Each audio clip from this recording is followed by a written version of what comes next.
Olá, amigos, companheiros da doutrina espírita, sejam bem-vindos ao canal do YouTube do Instituto de Estudos e Práticas Espíritas, o IEP, aqui em Natal, Rio Grande do Norte.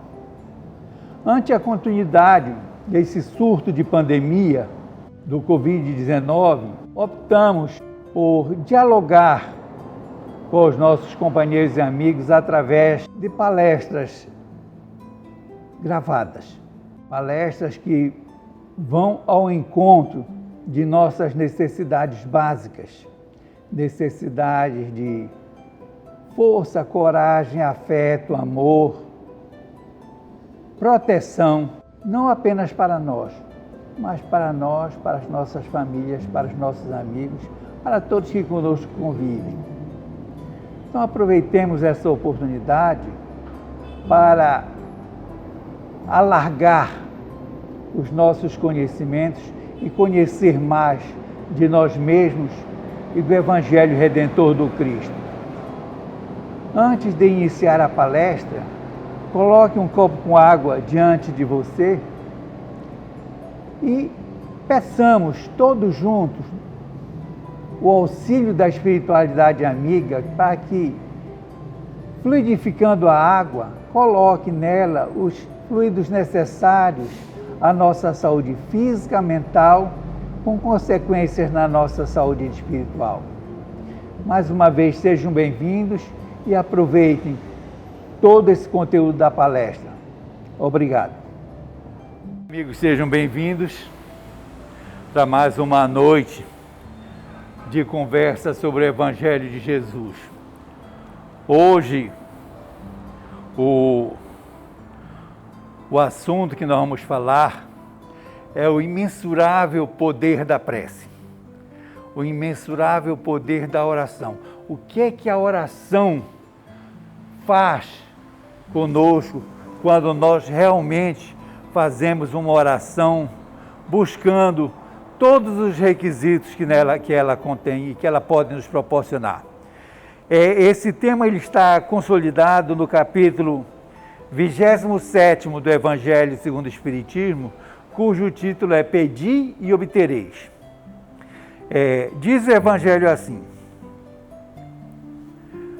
quando orardes, não sejais como os hipócritas, que gostam de orar pondo-se de pé nas sinagogas e nas esquinas, para serem vistos pelos homens. Em verdade eu vos digo, já receberam a sua recompensa. Mas quando quiserdes orar, entrai em vosso quarto e, fechando a porta, orai ao vosso Pai em segredo. E vosso Pai, que vê o que se passa em segredo, vos responderá. Em vossas orações, não façais longas repetições como os gentios, porque imaginam que é pelo palavreado excessivo que serão ouvidos. Não vos torneis, pois, semelhantes a eles, porque vosso Pai sabe do que necessitais, antes mesmo que o peçais. Evangelho de Mateus, capítulo 6, versículos 5 e 8. Quando estiverdes orando, se tiverdes alguma coisa contra alguém, perdoa-lhe, para que vosso Pai também perdoe vossos pecados. Se não perdoardes, vosso Pai que está nos céus também não vos perdoará. Evangelho de Marcos, capítulo 9, versículos 25 e 26. A oração, a prece, né? Ela tem um poder incomensurável, um poder sem igual.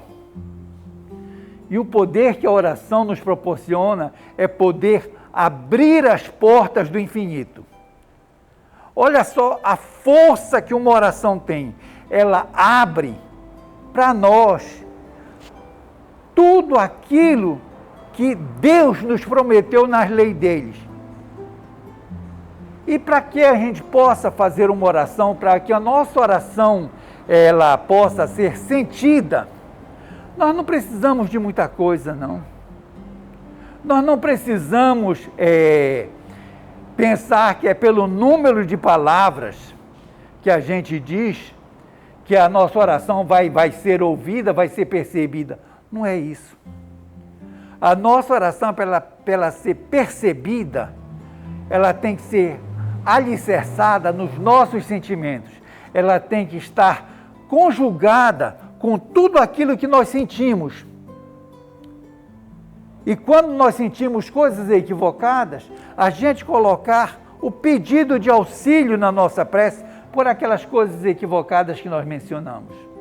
Então, o que leva a nossa prece a ser percebida pela espiritualidade amiga, para ser percebida nos ambientes celestes, é a qualidade dos nossos pensamentos. Se nós, durante a prece, pensamos em coisas equivocadas, de forma alguma essa prece é verticalizada. Porque o que vai conduzir os nossos pensamentos são os nossos bons sentimentos. Os nossos sentimentos equivocados, eles ficam por aqui. Então a nossa prece não sobe. E a espiritualidade nos fala que há muitas formas de a gente orar. Né? Aqui Jesus, no evangelho dele, ele fala que quando você quiser orar, você se recolha ao seu quarto e feche a porta e faça a sua prece. Né? Então ele sugere, nesse recolher-se ao quarto, que você não precisa, toda vez que for rezar, ir para o quarto. Né? Você pode fazer a prece na rua, no ônibus, na escola, no metrô, na casa espírita, caminhando na rua. O importante não é o lugar. O importante é você se recolher. O que é se recolher? É você se voltar para dentro de si. Se fechar para interferências do mundo de fora. Isso é o que Jesus quis dizer com recolher-se ao seu quarto e fechar a porta. É você estar só com você e fazer a prece. E dizer do que você necessita e agradecer tudo que você recebe da misericórdia e louvar a Deus por tudo que Ele nos proporciona, sem mesmo nós pedirmos. Então toda a prece, ela tem essas três funções. É pedir, louvar e agradecer. Nunca devemos esquecer disso. Sempre aliando os nossos pensamentos a essas faculdades. No Evangelho segundo o Espiritismo, sabe, ele nos diz que não é a qualidade do vocabulário que nós vamos utilizar que vai dizer que se a nossa prece é boa ou não. Porque tem pessoas que acham que, por falar palavras difíceis, vão angariar o benefício pela quantidade de palavras que tem na prece. Na parábola do fariseu e do publicano, Jesus nos dá um exemplo disso. O fariseu chega, se posta de pé diante do altar e fala em voz alta, dizendo que ele dava o dízimo, que ele fazia aquilo, que ele era justo, que ele cumpria com as leis. Não era como aquele publicano e aponta para o outro que está prostrado. Né? Não era como aquele publicano. E essa prece nunca vai ser ouvida, porque ele se engrandece e diminui o outro. Então, o que ele busca, na verdade, é o reconhecimento das pessoas que estão na sinagoga.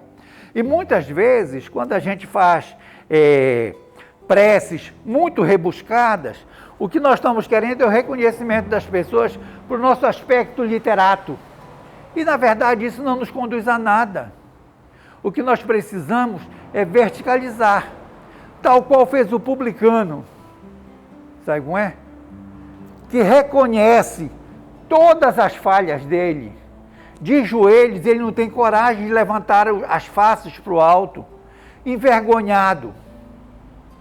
E diz: Senhor, eu sei que eu pequei, mas eu quero me regenerar, eu quero me transformar. Eu preciso de socorro. Quem vocês acham que Deus socorreu? O que se empavonou todo ou aquele que reconheceu as falhas, reconheceu as necessidades? O que reconheceu as necessidades. Todos nós somos assim. Nós não precisamos chamar a atenção para as nossas posses, nós não precisamos chamar a atenção para a nossa formação acadêmica, porque isso nós temos agora. Isso aí é uma obrigação nossa, procurar nos melhorar em termos de cultura, em termos de intelectualidade. Mas de forma alguma a gente pode menosprezar as pessoas que não têm as mesmas coisas que nós temos. Muito pelo contrário. A lei de amor, justiça e caridade diz que nós temos que buscar auxiliar, socorrer e amparar os nossos irmãos que sofrem necessidades, que nós temos condições, nós como usufrutuários da riqueza e da misericórdia do Cristo, de Deus, temos condições de auxiliar. É isso, tão somente isso que a gente precisa. E a prece nos fortalece e nos esclarece a isso, porque todas as vezes que nós nos colocamos para fazer uma prece sentida, uma prece vibrada, nós nunca estamos fazendo essa prece sozinhos. Falanges de espíritos se unem a nós naquela prece. Então nós já começamos a receber o benefício. A partir daí, nós nunca fazemos uma prece sozinhos, porque os nossos amigos espirituais, os nossos bons amigos espirituais, se aproximam de nós. No primeiro pensar em fazer uma prece, eles chegam para nos orientar, para nos aparar, para nos acolher, para nos fortalecer. Às vezes, a gente está até um pouco destemperado, está até, assim, como é que se diz assim, cabisbaixo, sorumbático mesmo, não está se sentindo bem, sabe como é? E aí quando a gente começa a fazer a prece, a gente começa a passar por um momento de transformação. Não estou falando de transformação física, mas de transformação de humor. Quando a gente conversa com Jesus e Ele quer essa conversa, Ele quer uma interlocução direta. Quando a gente começa a conversar, parece que vai saindo um peso de dentro de nós. A gente vai sentindo alívio, vai se sentindo amparo, e aí a gente começa a vibrar, e a vibrar intensamente. Daí, uma obrigação muito grande de pais, de crianças, ensinar os filhos a orar. E quando a gente diz ensinar um filho a orar, não é ensinar o filho dizer a Ave Maria, o filho dizer o Pai Nosso, o filho dizer o Santo Anjo, não é isso. Mas é explicar o significado de cada uma daquelas palavras. Por que você está dizendo aquelas palavras? Qual o pensamento que você tem que ter quando você está dizendo aquelas palavras? E a gente sabe também que tem muita gente que tem dificuldade de organizar as ideias para fazer uma prece. A gente sabe disso. Aí a gente tem que se valer das preces que a gente conhece. Mas não é tão somente repetir essa prece. Por exemplo, repetir a prece da Ave Maria. Não. Se você disser Ave Maria 300 vezes, o que você quer... Não é isso. Eles ouvem da primeira vez. O importante para a espiritualidade é o pensamento que a gente está atrelando, não é a quantidade de vezes que a gente vai dizer. A gente precisa saber o que a gente está dizendo. Antigamente, nos rituais, quem já foi católico deve saber isso, eu fui católico um tempo, os rituais da igreja, eles eram falados em latim. Latim é uma língua que não existe mais, é uma língua morta, e até o Concílio de Vaticano II, 1962, foi abolido o latim, mas até os padres modificaram, levou mais uns 10, 12 anos. As missas sendo rezadas em latim, e o povo respondia tudinho. Agora não sabia o que estava dizendo, não. Sabe? Não sabia não o que estava dizendo, mas respondia. Uma prece dessa nunca verticaliza. Porque como eu vou aliar o meu pensamento a uma coisa que eu desconheço? Não é possível. Então a gente tem que falar daquilo que a gente conhece, daquilo que a gente sente. E as crianças têm que aprender isso desde cedo. E quando a gente sente dificuldade, a gente pode se valer das preces pré-prontas. No capítulo 28 do Evangelho segundo o Espiritismo, tem uma série delas. Começa com o Pai Nosso, explicando cada frase do Pai Nosso, o que significa cada frase do Pai Nosso. Isso é importante a gente saber. Sabe? Aí tem prece para os familiares, prece para doentes, prece para as pessoas que já morreram, preces para espíritos obsessores. Então tem uma série de preces que eles exemplificam. E você vai colocando os teus sentimentos nessa prece. O importante de tudo é o sentimento, aquilo que está no nosso coração.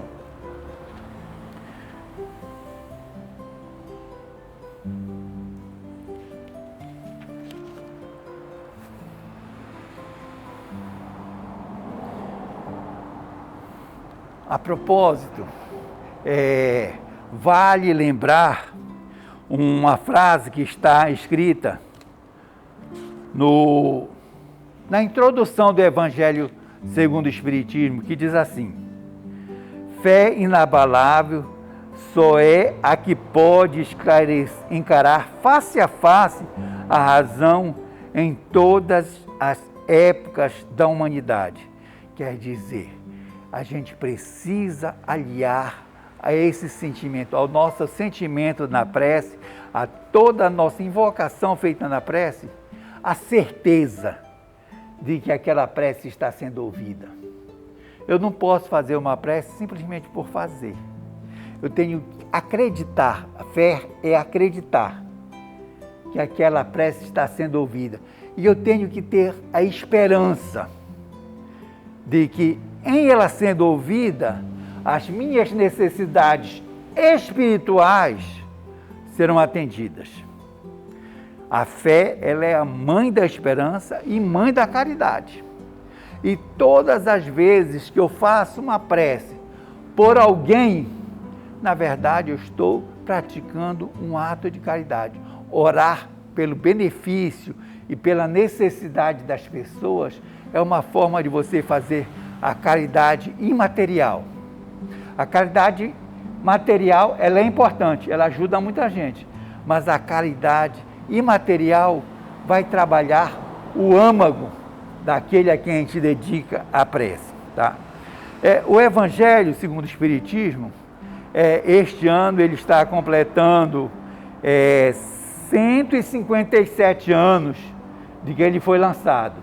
E ele é pródigo nessas orientações para nosso conduzir no dia a dia das nossas vidas.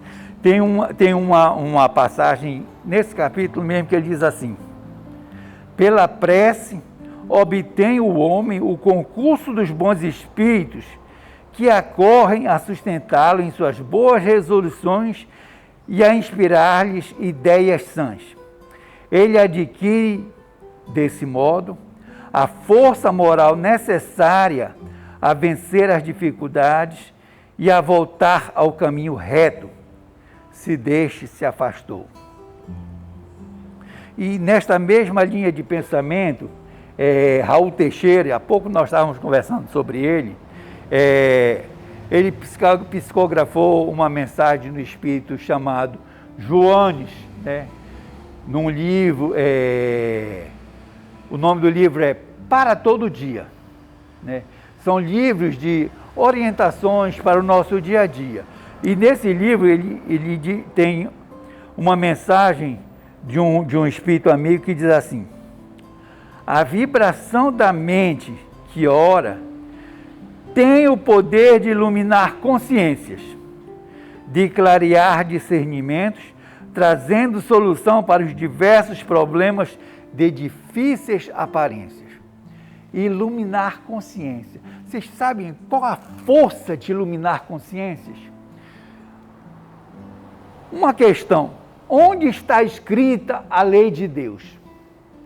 Não está escrita na Bíblia, não está escrito no Talmud, não está escrito na Menorá, não está escrito no Alcorão, não está escrito nos Vedas, não está escrito em livro nenhum. A lei de Deus, ela está escrita em nossas consciências. Quando nós fomos criados como espíritos, Ele nos deu 3 grandes faculdades. Pensamento contínuo, que é o que eleva a nossa prece até Deus, né? Livre-arbítrio, que é a liberdade que nós temos de escolher em fazer o bem ou fazer o mal, e a responsabilidade por essa liberdade, né? E nos deu uma consciência, onde Ele escreveu toda a lei dele para servir de censor, para servir de juiz para nós. Então, quando a gente ora, a gente clareia as consciências, a gente clareia a nossa consciência. Se eu estou orando por uma outra pessoa, a minha prece, quando realmente sentida, vai clarear a consciência daquela pessoa e vai nos auxiliar a entender, a compreender a lei de Deus, que é o que está faltando para todos nós, é entender. A gente entende quase tudo de Facebook, a gente entende quase tudo de Instagram, de WhatsApp nem se fala. Virou a comadre WhatsApp. Sabe aquela comadre fofoqueira? Virou o WhatsApp. Mas pouco a gente conhece da força transformadora do Evangelho de Jesus. Por que não utilizar isso aqui, nesse processo transformador nosso? Por que não utilizar a prece para nos fortalecer? Por que não utilizar a prece para afastar aqueles que teimam em nos assediar, encarnados e desencarnados? A função da prece é essa, é pedir o auxílio, o socorro e o amparo da espiritualidade amiga para as nossas necessidades verdadeiras, para as nossas necessidades verdadeiras, que nós criamos uma infinidade de necessidades que nem sempre são necessidades nossas, são mais conveniências. Por esta muito breve explanação, né, é fácil a gente concluir a importância de fazer prece, né, do valor intrínseco que essa conversa íntima que nós temos com Deus, com Jesus, que é o nosso maior exemplo, maior espírito que já pousou os pés neste planeta. Para Nossa Senhora, eu gosto demais do auxílio dela. Por que não rezar por ela? Para espíritos amigos, por que não rezar por eles? No caso dos católicos que rezam pelos santos, quando a gente faz uma prece por um desses espíritos, na verdade a gente está pedindo a esse espírito auxílio. Por que não reconhecer o trabalho que eles tiveram construindo as suas vidas? Por exemplo, eu diariamente faço a prece de Francisco de Assis, diariamente. Porque eu reconheço nesse espírito um poder transformador que ele utilizou com ele utilizou na convivência com Cristo, e ele nos ensinou a fazer esse processo de convivência. Por que não utilizar?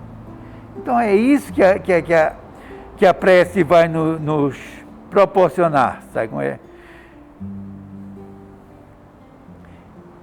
Mas sobre tudo isso que a gente conversou, o que a prece vai nos proporcionar é auxiliar a cada um de nós a nos transformar em pessoas de bem, que querem fazer o bem, querem construir no bem uma nova realidade para as suas vidas e para as vidas de todas aquelas pessoas que nos cercam.